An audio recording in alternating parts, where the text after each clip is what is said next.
નકલી પોલીસને પકડી પાડતી Gondal B division police. Story report by Sandeep Chavda, Rajkot. Gondal B division police station ખાતે તારીખ 21/1/2025 રોજ પીઆઈ ગોસાઈ તથા તેઓનો ડી સ્ટાફ હાજર હોય। એ દરમિયાન એક જાગૃત નાગરિકનો ફોન આવેલો અને જણાવેલ કે આ એક નકલી પોલીસ બની અમારી પાસે પૈસા પડાવેલ હોય, જે અનુસંધાને તાત્કાલિક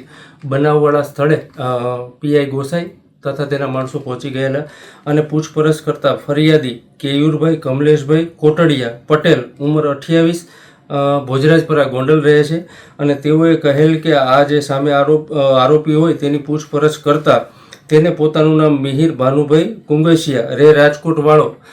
હોવાનું જણાવેલ। તેની પાસે આઈ કાર્ડ પોલીસને લગત માગેલ। તેને ઓળખાણ એવી આપેલી કે હું ક્રાઇમ બ્રાન્ચમાં મયુરસિંહ ઝાલા તરીકે ફરજ બજાવું છું, જે અંગેનું આઈ કાર્ડ માગતા તેની પાસે આઈ કાર્ડ ન હોય, નકલી હોય, જેથી તાત્કાલિક Gondal B division police station ખાતે બીએનએસ કલમ 204, 308 મુજબ 308(7) મુજબનો ગુનો દાખલ કરવામાં આવેલો છે અને આ બાબતે તેઓએ આજે ફરિયાદી પાસેથી તેને ખોટો ભય બતાવી તેની પાસેથી 5 લાખ રૂપિયા પડાવી લીધેલા હોય, જેઓને આ તમામ રૂપિયા રિકવર કરવામાં આવેલા છે અને આ આરોપી મિહિરનો ગુનાહિત ઇતિહાસ રહેલો છે, રીઢો ગુનેગાર હોય, જેઓને અગાઉ Rajkot B division police station ખાતે આઈપીસી કલમ 326 તેમજ રાજકોટ એ ડિવિઝન ખાતે